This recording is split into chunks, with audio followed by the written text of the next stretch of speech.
Un programa de análisis jurídico y político sobre temas de interés nacional. No negociable. Con Paola Martínez, Jorge de Lama e Isabel Soto. Aquí te brindamos información sin filtros ni compromisos, porque en No Negociable la verdad no está a la venta. Sabemos lo que te preocupa y lo analizamos desde un enfoque legal y también cristocéntrico. Sintonízanos todos los lunes y viernes a partir de las 5:30 de la tarde. Solo por Betel. Te acompaña. Muy buenas tardes, amigos. Estamos muy contentos de iniciar un nuevo lunes 27 de mayo, con tu programa No Negociable, el programa de análisis jurídico y político sobre temas de interés nacional. Y definitivamente estamos contentos.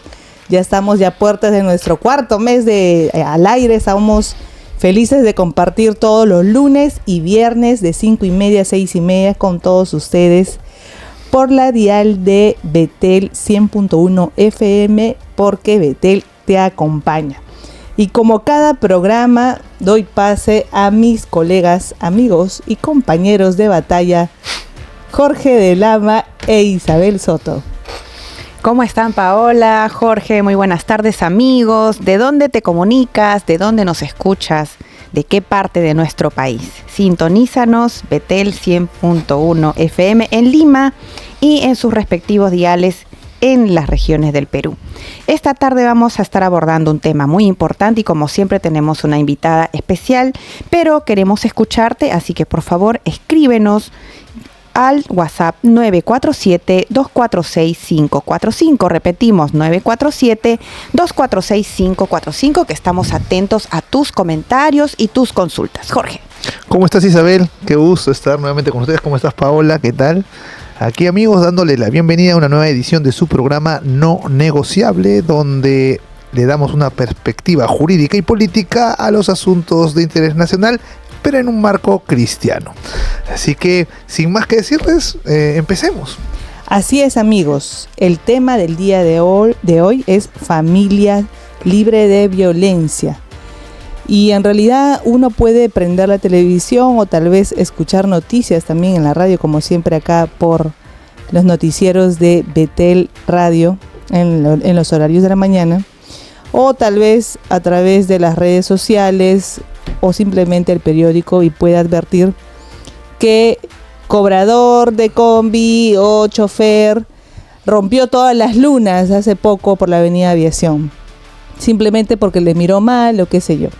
Y estamos viviendo un contexto de violencia que se ha incrementado, violencia que creo yo que tiene como origen el tema de la salud mental, definitivamente, pero que esto a su vez tiene un origen en la familia.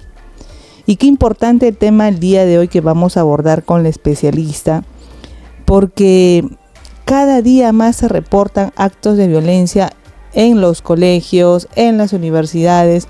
Vemos escolares como pues lamentablemente se jalan los cabellos, se golpean, el bullying que también se ha incrementado, y eso viene desde la familia, viene desde el hogar. ¿Qué es lo que está pasando?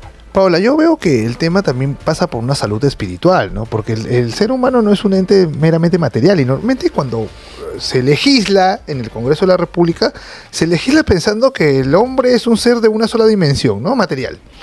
Y en esa situación no se llega a entender que los problemas se deben enfocar o abordar de otra manera. Por ejemplo, sabemos muy bien que cuando las familias son disfuncionales en su mayoría generan violencia. Eso pasó en Estados Unidos, por ejemplo, cuando a la población de raza negra se le permitió darle un subsidio a la mamá siempre y cuando el papá no estuviera. Entonces todos los papás se fueron y todos los niños que nacen de una familia sin papá tienen más posibilidades, creo que 5 o 3 posibilidades más que las personas normales de ir a la cárcel o de cometer delitos. Entonces, si vamos siempre a tratar el tema, y es que en el Congreso pasa eso, siempre se dice, ¿sabes qué? Dios no regula, eso no se tiene que regular, el cristianismo no tiene nada que hablar, acá lo hacemos todo desde el punto de vista material, enfocamos las cosas de manera tal que en realidad nunca encontramos la solución y nos damos siempre con la misma piedra. Por ejemplo, tenemos la tendencia a creer que mientras más aumento la pena, más soluciona el problema. Y no es así, porque inclusive, si hablo que los hogares disfuncionales podrían ser, no digo que todos, podrían ser, digamos así, canteras de gente violenta, entonces, cuando yo encierro a uno, no estoy solucionando la cantera que viene, ni la nueva generación que viene. Y cuando yo genero normas que al final terminan fragmentando la familia, estoy contribuyendo a que eso se genere. Entonces, acá el tema es que los tomadores de decisiones legales y los gobiernos deben usar un enfoque integral, tanto espiritual, mental como físico de la persona, para poder entenderlo y entender la dinámica de sus familias, la dinámica social, la dinámica también jurídica. Si al final siempre vamos a desaparecer ese lado, nos vamos a quedar con este tipo de soluciones. Eso es lo que yo creo. Efectivamente, somos personas que no solamente estamos compuestas de materia, sino espiritualmente, y es muy necesario que el gobierno aborde como una política pública la salud mental, que está tan venida a menos, y por eso es que vemos constantemente, como lo decías Paola, en las noticias, muchos factores de violencia, no solamente en la familia, sino en la calle. ¿Qué sucede? Que no podemos ser una persona distinta fuera de lo que somos dentro. Somos conforme hemos sido criados, con nuestros valores, y luego con ello nos presentamos en sociedad. Es por eso que nuestra Constitución reconoce que la familia es una institución natural muy importante. ¿Por qué? Porque precisamente es en la familia donde se forman los valores, donde se forma la personalidad del nuevo ciudadano que va a dar el Perú, y luego cuando sale a la esfera social, pues es importante que demuestre una conducta equilibrada y que los índices de violencia no solamente sean, digamos, bajos en la familia, sino también en la sociedad, porque esto también es parte del presupuesto público, del gasto público, porque se mueve todo un aparato estatal, desde la policía, la fiscalía, el poder judicial, para poder abordar la delincuencia, los problemas que hay sociales. Pero quería citar algo muy importante que nos dio el INPE. Cuando se hablaba de la sobrepoblación penitenciaria, por ejemplo, nos decía un informe del INPE que el 48.6% de las personas que estaban como población penitenciaria habían sufrido maltrato en su niñez. El 34.7% abandonó alguna vez el hogar. El 29.8% tenía algún miembro de su familia en algún penal. El 46% vivió en lugares con presencia de pandillas o bandas delictivas. Entonces es un problema multicausal, hay que abordarlo, pero en esta oportunidad estamos para tratar el tema en general de las familias libres de violencia. Sí, yo quería hacer una acotación porque dijiste algo muy importante, que es el tema multicausal. Y cuando el Estado interviene, y interviene solamente con el enfoque punitivo, ojo, te voy a contar un dato que me pasaron en los colegios privados el día de ayer, que hubo una reunión en Minedo. Dijeron, hay bullying, pero el Estado entra de tal manera, gracias a estos modelos antiviolencia, punitivos que traen las feministas, que los fiscales han establecido órdenes de restricción a niños de 5 años. Es decir, ya no solucionas el problema. No atacas el problema porque no lo entiendes. ¿Te has dado cuenta? Te fijas solamente en el acto de violencia y no te fijas también que el ser humano tiene esa naturaleza y hay formas de marcarla sin la necesidad del Estado. El Estado debe coadyuvar. Por ejemplo, hay un problema en la familia, porque ahora tú sabes que para las feministas todo es violencia, ¿no? Hasta no contestarte es violencia. Entonces, si todo va a ser violencia, nada es violencia. Y si todo va a permitir o va a hacer, no hablo de los casos graves, ojo, que se entienda, no hablo de golpes, no hablo de esas cosas.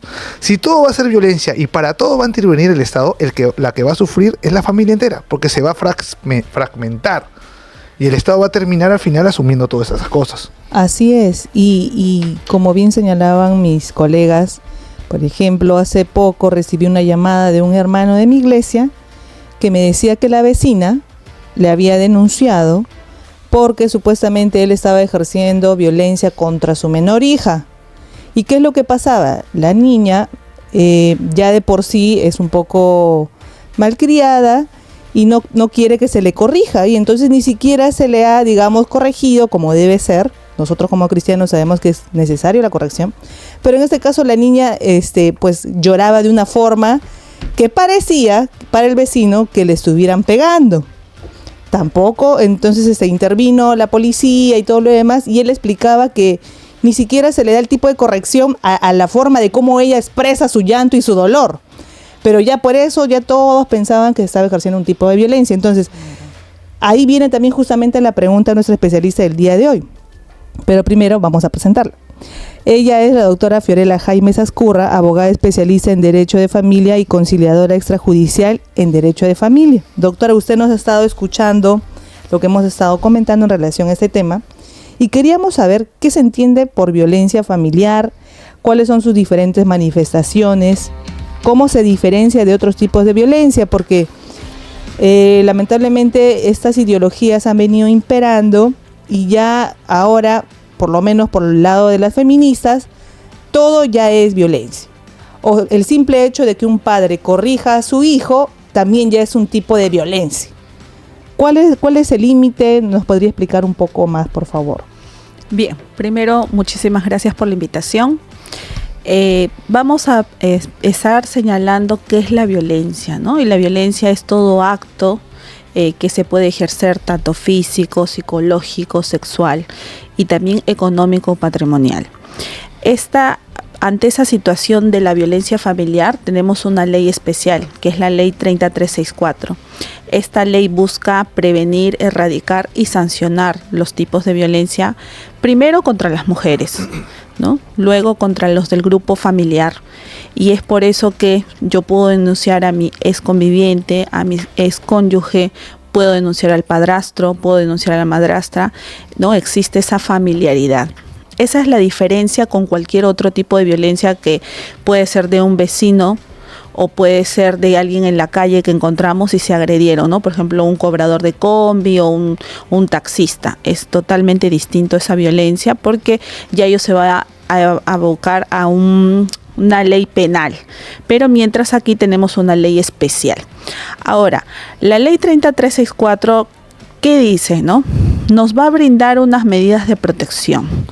Si bien es cierto, cuando inició la ley, de forma automática tenían que pasar como máximo 48 horas para poder otorgar a la presunta víctima medidas de protección, que si bien es cierto, sabemos que existen casos, ¿no? Porque vemos feminicidios, se ha incrementado esta tasa, ¿no? Del 2023 al 2024, pero también era necesario que se hagan modificaciones, porque también estaba siendo mal utilizada. Por ejemplo, en el estudio tenemos casos donde en su mayoría, ¿no? Son padres los que son denunciados de forma falsa, con el fin de que se den medidas de protección de alejamiento, y ante estas medidas de alejamiento o retiro del agresor, automáticamente ya también había una privación del menor, ¿no? Y el menor no podía tener ese contacto, esa relación paterno-materno-filial. Y ante ello, que lo hemos venido señalando siempre en las entrevistas, se ha logrado esta modificación en septiembre del año 2023, en la cual dice que yo voy a tener en consideración la ficha de valoración de riesgo. Si hablamos que es una agresión severa, sí se va a dar de forma automática las medidas. Para que puedan entender, doctora, disculpe, ¿qué es la ficha de valoración de riesgos? Ok, la ficha de valoración de riesgo la va a realizar la Policía Nacional del Perú, ¿no? En una área especializada, y es como una encuesta. En esta encuesta te van a decir si tu presunto agresor tiene disposición de armas, si alguna vez te ha amenazado, si te ha obligado a tener el acto sexual, entre otros puntos que al final va a ser una sumatoria. Entonces, si esa sumatoria da una puntuación elevada, hablamos que existe un daño severo, pero si ahora hay un daño moderado o leve, bien, que hay algunos puntos que sí se han dado, pero que no se ha cumplido al 100%, ¿no? Y que no está siendo víctima mortal posiblemente, entonces sí se debe llevar ya a cabo una audiencia. Y eso es importante, ¿no? ¿Por qué recalco mucho el tema de la audiencia? Porque, como decía inicialmente, no era válido y entendible y constitucional y legal, de que de forma automática se otorguen medidas a sabiendas que habían niños, los cuales estaban privados de poder tener contacto también con sus progenitores. Ahora se lleva a cabo una audiencia y si realmente se acredita de que existe la posibilidad de un hecho de violencia, pues sí se va a otorgar. Pero si no se evidencia, entonces no se dan medidas de protección y esto va a pasar a la Fiscalía. Justo ahí un punto, si me permiten, para poder dar la idea. Esta ley especial tiene dos ámbitos, el civil y el penal. El civil se aboca solo a otorgar medidas de ser necesario. Y el penal busca ya la investigación de las Fiscalías de violencia para saber si es que hay un delito y una falta. Y de ser un delito o una falta, tenga una sanción, que puede ser pena privativa de libertad, puede ser una indemnización, puede ser trabajo comunitario, entre otras sanciones que se puedan establecer. Doctora, entonces, para que pueda entender nuestro público, esta ley 30364 lo que permitía era que cualquier persona con la sola declaración se dictaba ya las medidas de protección. Y esto, lamentablemente, algunas personas, en este caso mujeres, de acuerdo a lo que usted recibió en su estudio, lo utilizaban como una forma de evitar que el niño pueda tener la figura paterna a través de una tenencia compartida. Así es, sobre una tenencia compartida o una tenencia exclusiva, y se daba esa situación, como también existe un porcentaje menor donde padres también hacen estas falsas denuncias y privan de ese derecho a las madres, ¿no? Y que bastaba la ficha. Bastaba solo el señalar de que eras víctima de violencia, o sea, tu declaración ya era tomada como una prueba. Ahora hay una audiencia donde se meritúan las pruebas. Así es, se meritúan las pruebas, donde también voy a escuchar al presunto agresor y el presunto agresor aclarará. Por ejemplo, sin ir muy lejos, hay un caso concreto donde decía, ¿no?, de que se estaba ejerciendo violencia, pero sin embargo cuando se escuchó a este padre y demostró que no era violencia, sino que, como tú dices, un tema de corrección y de educación al hijo, pero obviamente no física, sino pues con el tono de levantar un poco la voz para que el hijo pueda comprender de que estaba ya haciendo un llamado de atención, este juez no otorgó al final medidas. Doctora, primero buenas tardes, qué gusto tenerla con nosotros. Quiero hacer dos preguntas para entender más o menos el contexto de esta ley. Cuando usted me habla de que en un caso un padre tuvo que demostrar su inocencia, ¿quiere decir que la carga está vulnerando el derecho a la presunción de inocencia?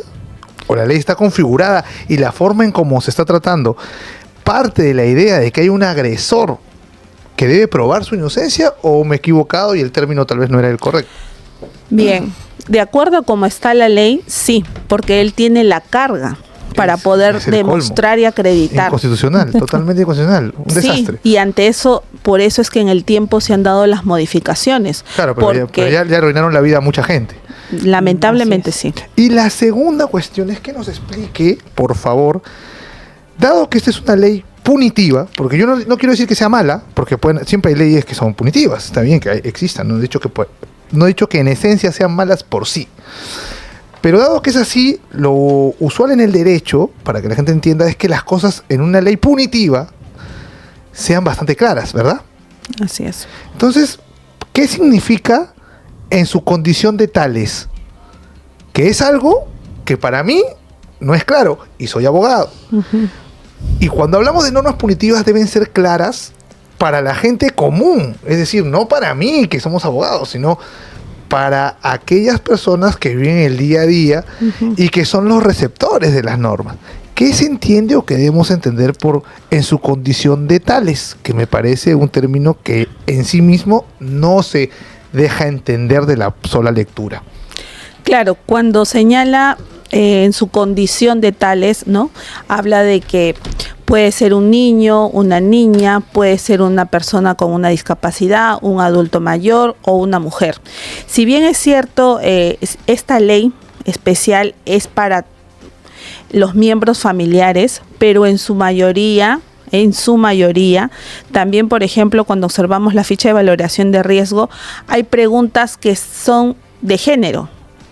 Y no por ejemplo, el varón va a decir que no, porque por su condición no va a responder como si fuera pues una mujer. Entonces ahí hay muchos alcances, ¿no? Y es por eso que es como que una ley exclusiva, beneficiaria, indirectamente, claro está, porque públicamente se menciona y se dice todos los miembros familiares. Claro. Pero sin embargo, con las evidencias o como te decía, ¿no? La ficha de valoración de riesgo, hay preguntas que no son para los varones. Porque para leer la definición de violencia contra las mujeres, que está en el artículo 5, dice: la violencia contra las mujeres es cualquier acción o conducta que les cause muerte, daño o sufrimiento físico, sexual o psicológico por su condición de tales. Uh-huh. Entonces, ya no estoy hablando de que, por ejemplo, podría haber una riña por celos. Una pelea por celos, no estoy hablando de un delito por celos, una riña por celos con agravios y todo eso. ¿Eso es por su condición de tal o por los celos?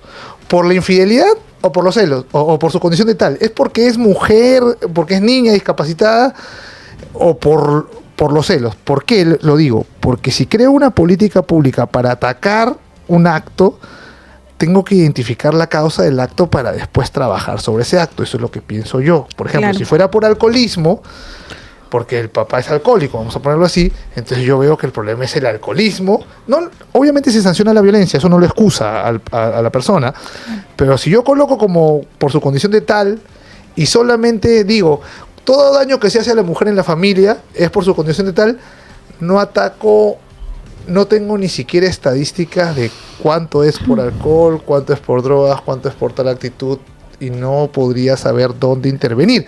O yo me estoy equivocando en eso y estoy haciendo un prejuicio de la norma. Uh-huh. Claro, por eso el artículo 33 busca, ¿no?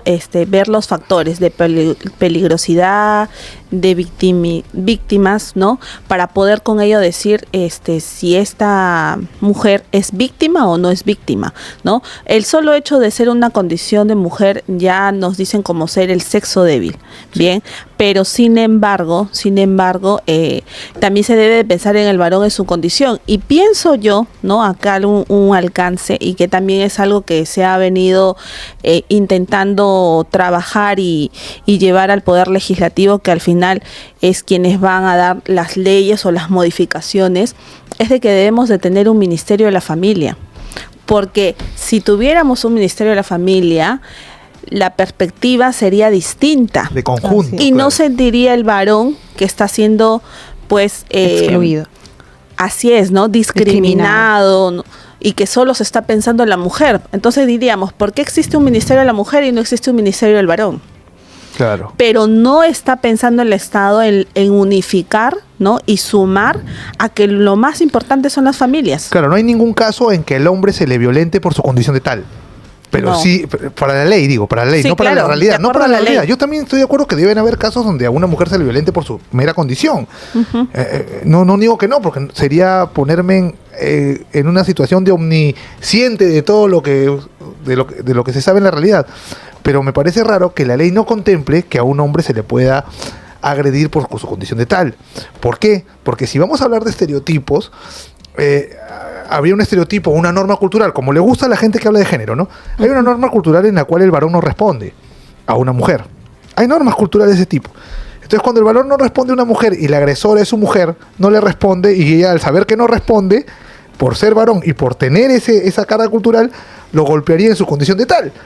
No digo que... estoy tratando de estirar los términos, doctora, porque me es confuso en materia punitiva una norma que tenga tantas deficiencias, porque al final de cuentas lo que se buscaba en el derecho penal siempre ha sido la tipicidad, la taxatividad, para poder establecer políticas criminales claras, nada más.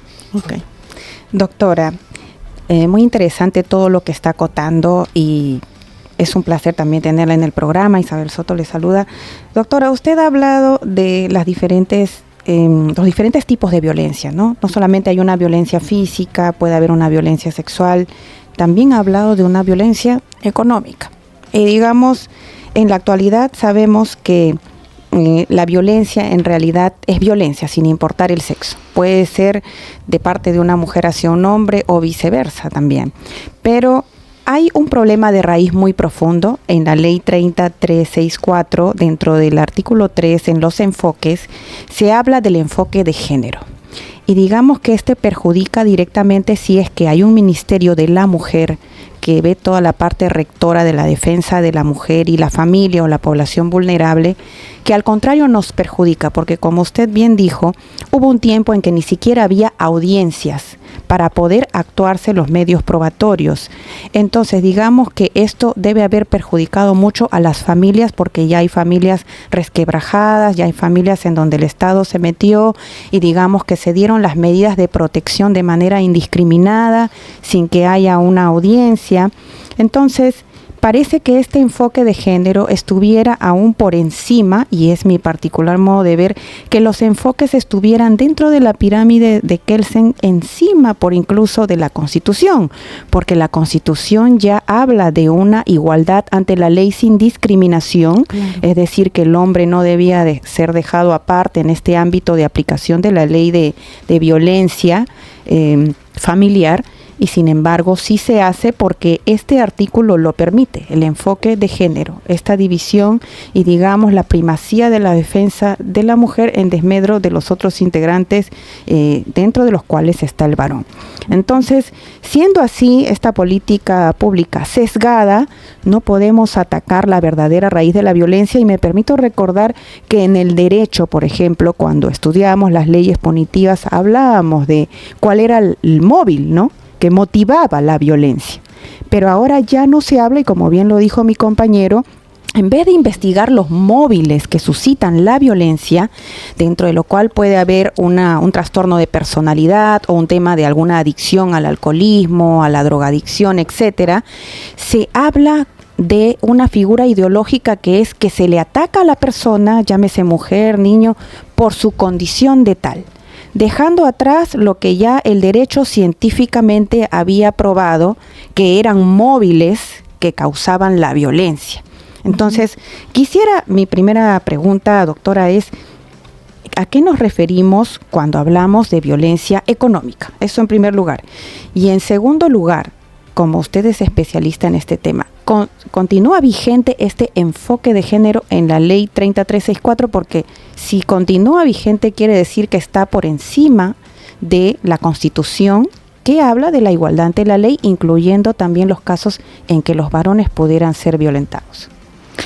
Bien, sobre la violencia económica, para explicar un poco más, es la figura de la dependencia. Si bien es cierto, sabemos que en la actualidad varones y mujeres podemos generar ingresos, estamos ejerciendo cargos públicos en su mayoría, ¿no? Se hizo modificaciones también para que ese porcentaje de mujeres que puedan representar en un país se incremente en las cuotas, ¿bien?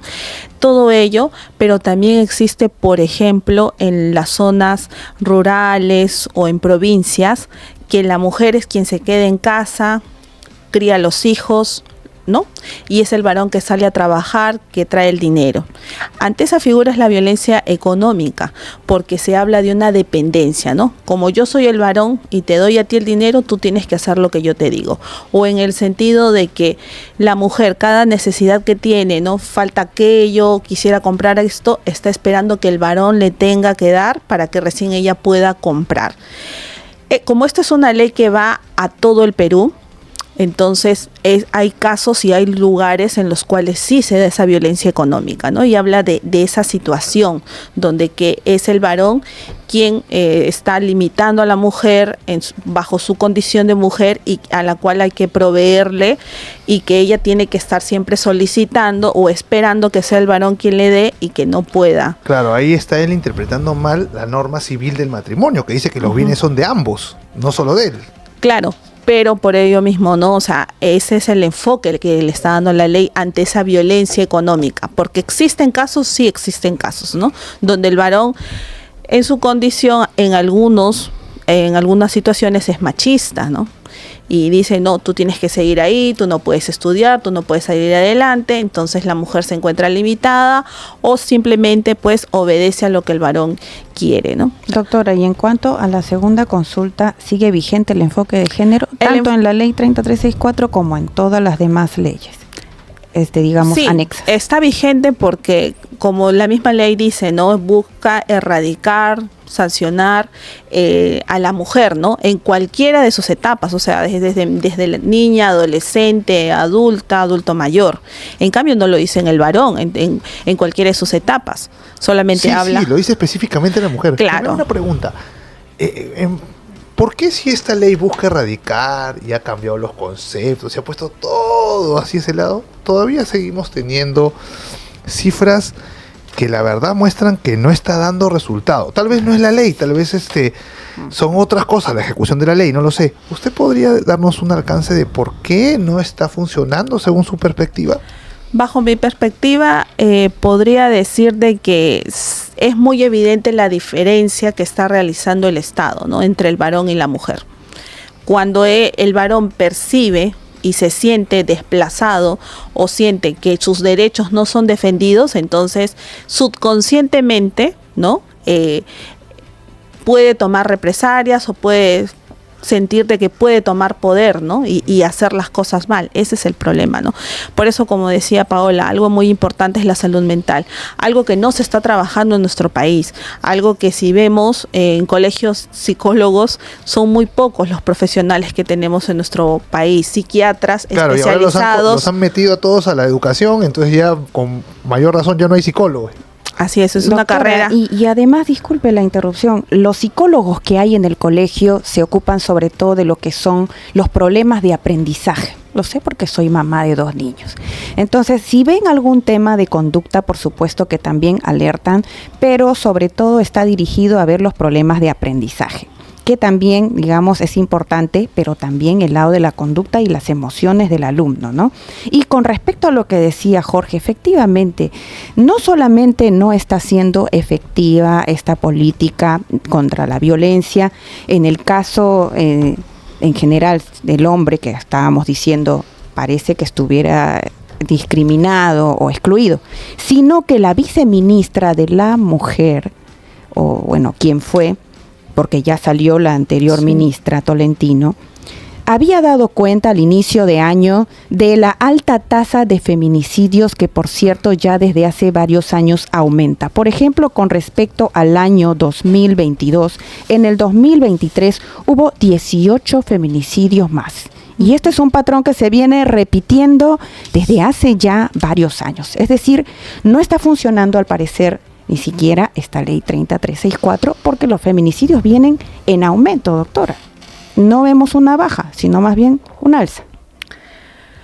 Como decía, el problema va a partir mucho también de las familias, porque se está ingresando mucho el tema de la ideología de género.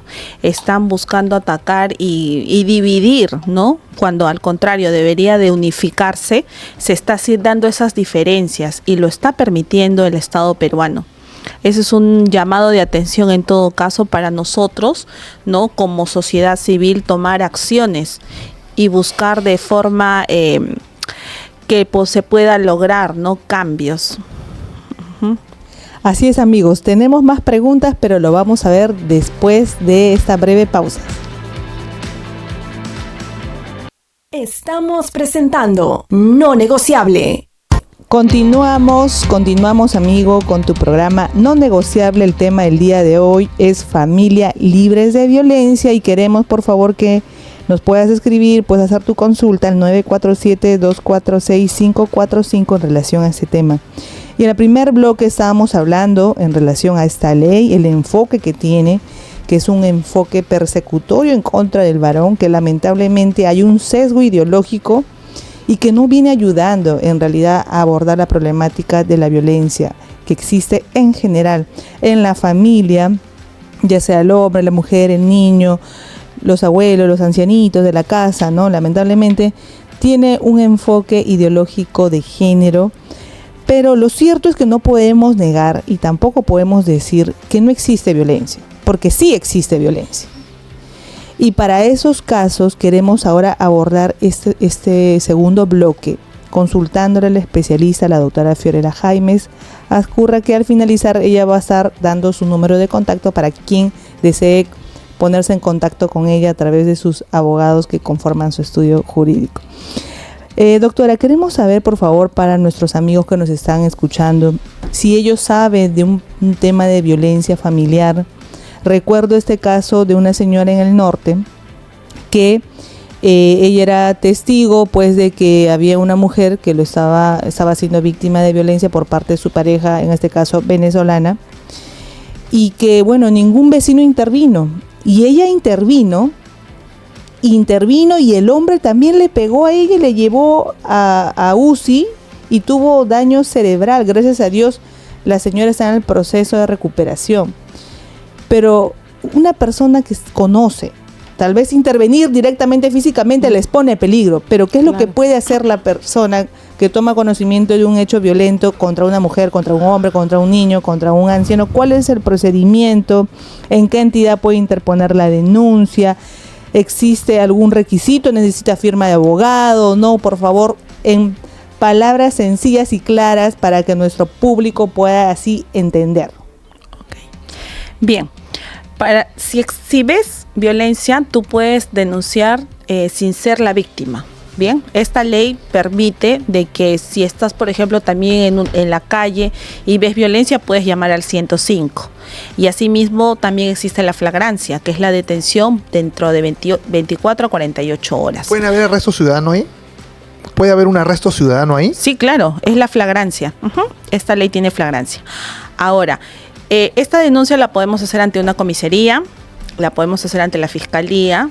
Si hay fiscalías especializadas, las de violencia familiar, podemos hacerlo también ante el juzgado, ¿no? Juzgado de familia o los juzgados especializados de violencia familiar. ¿Qué debemos adjuntar?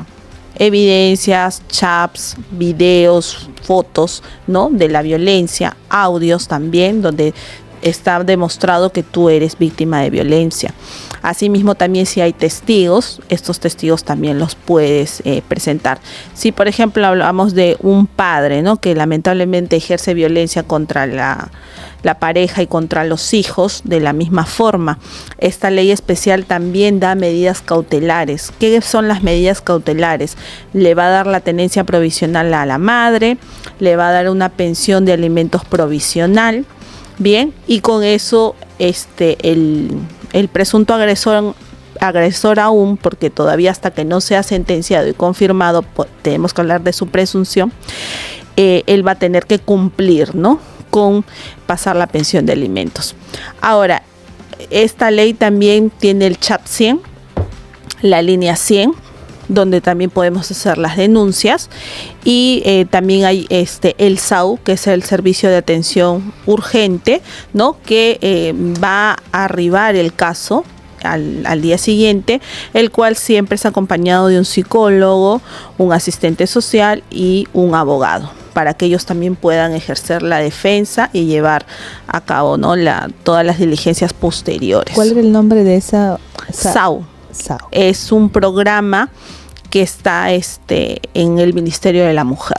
Doctora, disculpe, usted hablaba de dos partes dentro de lo que son estos procesos especiales, civil y penal. Así y es. digamos que en el caso de que el presunto agresor, porque aún no se ha probado su culpabilidad, haya incurrido en un acto de violencia, o la mujer hacia el varón, ya entraríamos a la parte penal, al tema de las lesiones.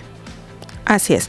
Bien, y no solo las lesiones, también puede ser psicológico, porque va a haber una evaluación ante medicina legal, y medicina legal va a determinar si esta mujer está siendo, o este varón está siendo, víctima de violencia. O sea, el perito, va a determinar el tema de si la mujer se encuentra afectada por un hecho de violencia. Claro.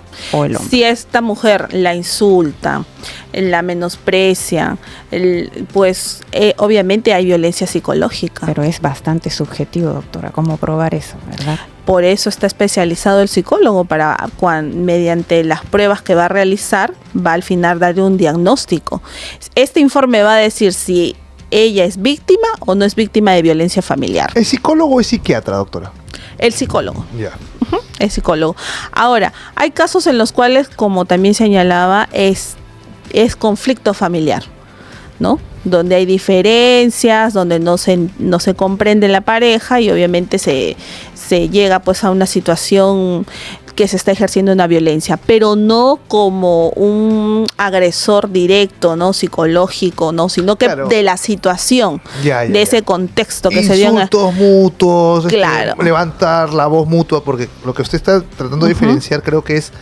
Sí. No, lo que pasa es que estamos diferenciando en un agresor prácticamente, no patológico, lo voy a decir, pero constante. Así Que, es. que sí existe, o sea, Así alguien es. que constantemente te Ejerce golpea, o te violencia. ejerce violencia, o te menosprecia, o te grita, o te insulta Ujú. todos los días. No estamos hablando de lo que podrían ser riñas de una mala relación que ya se está generando. Sí, ¿Y eso usted es ha conocido en su expertise casos así? En Sí, se ha que hay podido conflicto probar? familiar, que las mismas salas de familia especializadas cuando han llegado en apelación han advertido de que no se debió otorgar medidas de protección porque esto era un conflicto familiar, Exacto. más no existe el riesgo de esta víctima. Porque ¿no? creo, doctora, que hay que distinguir entre una pericia psicológica en donde se pueda probar el vínculo entre los hechos y la afectación que haya tenido, sea mujer o varón, y las discusiones domésticas, porque en el fragor de las discusiones domésticas también aflora alguna vez de repente los gritos, alguna palabra peyorativa de las cuales después la pareja se pide perdón, o el matrimonio, pero probar esto, como usted dice, sí es posible entonces. Sí es posible. Y por eso también una recomendación son las terapias de pareja. Cuando vemos que la relación no es sostenible, ¿no? Lo mejor es acudir a un psicólogo especializado en familias para que ellos puedan darle las pautas, las terapias y así ellos puedan mejorar, ¿no? El control de ira, ¿Y de esta ley, doctora, emociones. promueve esto, pregunta las iba a terapias? Sí, ¿Estas claro que terapias sí. de pareja? Si bien es cierto, se otorgan medidas de protección, también ordena terapias facultativas para la presunta víctima y terapias obligatorias para el presunto agresor. Sí o sí tiene que ser realizadas en el Estado. Pero de No familia, puede ser de parte. terapia de familia para contribuir a fortalecer a la familia. Si es que posterior a los informes y ante la manifestación de que ellos quisieran regresar o estar juntos, sí, claro, se pueden dar las terapias familiares.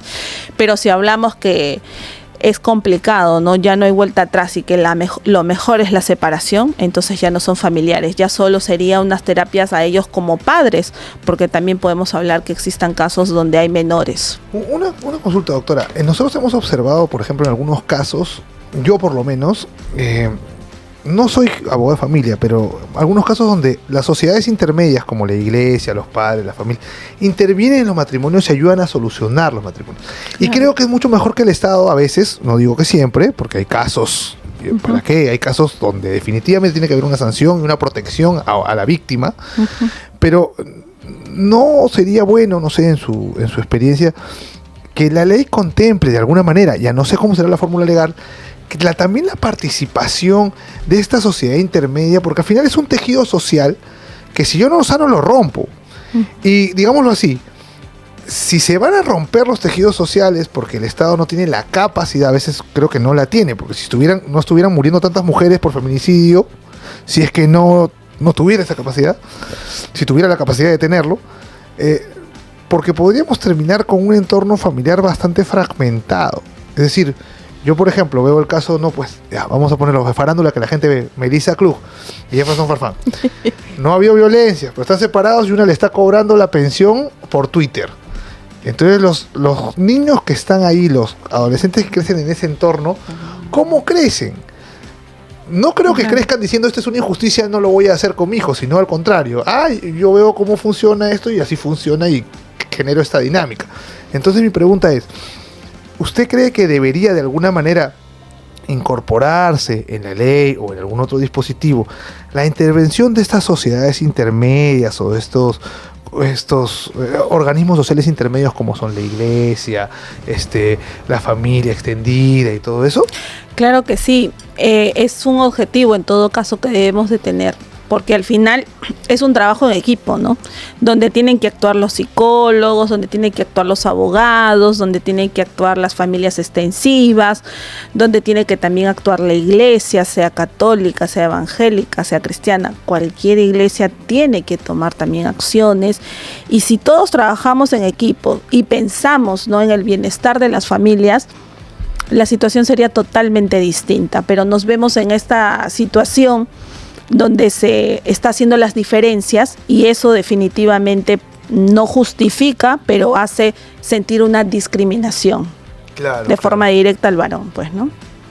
Así es, doctora. Y queríamos saber ya en relación al tema de acceso a la justicia, porque recurren bastante, digamos, a nuestra oficina o también tenemos casos muy, muy cercanos que a veces se dice que no se les quiere, digamos, no se les permite interponer la denuncia, no se les permite interponer la denuncia, o en algunos casos no, simplemente las instancias, la fiscalía, no se le toma con la real importancia en los casos que realmente ameritan. ¿Qué otra problemática hay en relación a estos temas para interponer denuncias por violencia familiar para estas personas, no? Definitivamente siempre se ha solicitado capacitación a estos funcionarios públicos, a estos servidores públicos, a quienes van a hacer la primera atención, ¿no? Por ejemplo, en muchas comisarías lamentablemente no hay ese apoyo. Viene una mujer o viene un varón a denunciar. En el caso de los varones les piden pruebas, sí o sí, ¿no? Les dicen, no, demuéstrame que tú eres víctima, dame videos, dame chat para yo poderte creer. Y en el caso de las mujeres, van a veces de repente que han sido golpeadas en ese momento, pero como no están ensangrentadas, no están desfiguradas, entonces le dicen, toma asiento y espera. O sea, no hay esa atención inmediata, ¿no? Y para eso, doctora, yo quiero graficar esto con un caso que yo sí lo llevé. Un amigo me llamó porque su hermana habían intentado violarla, uno de sus trabajadores, y llegó a la comisaría de Apolo. Cuando estaban tomándole la declaración, vino el señor instructor y le dijo, y disculpen porque es así tal cual le dijo, pero si tú tienes unas buenas piernas, hija, ¿por qué no te defendiste? ¿Por qué no hiciste nada? Mi amiga estaba al borde del colapso, del shock, por la agresión que había sufrido, porque sí hubo tocamientos, hubo fuerza, forcejeo, la tiró, la empujó, la arrimó a la pared y luego al suelo. Y este señor policía, imagínate, cuando yo escuché eso, yo por poco yo soy la que hago el comisario, ya me iba a poner una denuncia a mí porque yo iba a ejercer violencia en contra del policía porque yo dije, ¿cómo es posible? ¿No? Entonces, y eso te estoy hablando hace 6 años. Esta ley ya tiene varios años y sabemos que el tema de capacitación ya lo vienen haciendo, pero ¿qué pasa a pesar de eso? ¿Qué crees que esté pasando para que siga ocurriendo eso? No hay vocación de servicio. Claro. Eso es lo único, ¿no? O sea, si te gusta lo que tú haces, tú vas a servir siempre. Pero si no hay esa vocación de servicio, pues solo estás cumpliendo con tu trabajo. No hay más. Seas fiscal, seas juez, seas abogado, seas psicólogo, seas policía, en donde tú te vengas desarrollando. Entonces, acá hay un punto muy importante, es la vocación de servicio. Si tú realmente te sensibilizas y dices, sí, hay que actuar porque estoy viendo que esta persona está siendo agredida, ¿no? Entonces vamos a tomar cartas en el asunto, pero definitivamente pues hay mucha indiferencia, ¿no? Hay mucha indiferencia, hay muchos profesionales o las áreas especializadas que no, o sea, y hasta hay mujeres, porque ahora las secciones de familia son mujeres, suboficiales que están a cargo, pero tampoco no veo yo también en comisarías, ¿no? Aquí en Lima, no estamos hablando de comisarías en provincia, que tampoco no son nada susceptibles. Wow, hay mucho por hacer aún. Gracias, doctora Fiorella Jaimes. ¿Dónde, qué teléfonos, en qué redes, dónde la pueden ubicar, por favor? Bien, estamos en redes sociales, Instagram, TikTok, Facebook y otros, como Fiorella Jaimes. Y asimismo, mi número de contacto, el 951-965-809. Muchas gracias, doctora. Un gusto tenerla con nosotros. Gracias a ustedes, doctora. también por la Hasta invitación. una próxima oportunidad. Así es, amigos, y podemos ir concluyendo ese programa en que si tú eres testigo de un hecho violento, puedes comunicarte a la línea 105 o al chat 100 si eres una víctima, o sobre todo, sobre cualquier cosa, recurrir siempre a un amigo es necesario. En este caso nos dirigimos a un pueblo cristiano evangélico, te recuerdo lo que dice Efesios 5:25: esposos, amen a sus esposas así como Cristo amó a la iglesia y se entregó por ella para hacerla santa. Y para las esposas, reconocer que es la cabeza de Dios. Todo depende con el reconocimiento de los roles que ha establecido Dios en su palabra, y yo creo que con eso nos evitaríamos mucho de los problemas que lamentablemente a veces tenemos. Sí, y en particular rechacemos toda ideología que vea entre el varón y la mujer un enfrentamiento per se. No estoy hablando de casos particulares donde haya violencia de uno hacia el otro. En esos casos son totalmente reprochables y la justicia tiene que implementarse para rescatar a la víctima. Estoy hablando en general. Los hombres y las mujeres han cooperado por siglos. Estas sociedades, como las vemos ahora y todo lo que tenemos ahora, son productos de esa cooperación. No, hay ideologías feministas que vienen a decirnos que las relaciones entre el hombre y la mujer son solamente de confrontación o abuso, pero eso es mentira. Muchas veces los hombres han dado la vida por sus mujeres y muchas veces las mujeres han dado la vida por los hombres. Esas son las relaciones que debemos fomentar para tener a una sociedad sana, porque una familia fuerte genera sociedades fuertes. Así es, amigos. El amor no hace nada indebido, dice también la palabra de Dios. Entonces, si tú amas a tu cónyuge, a tu pareja, no la vas a golpear, no la vas a insultar, no vas a hacer nada que pueda ir en desmedro de su salud física, mental, emocional. Al contrario, la vas a cuidar como a tu propio cuerpo, también dice la propia palabra. Entonces, amigos, nos vemos hasta una próxima edición de su programa No Negociable. Chau, chau. Hemos presentado No Negociable. Sintonízanos los lunes y viernes a las 5:30 de la tarde. Solo por Betel te acompaña. 100.1 FM.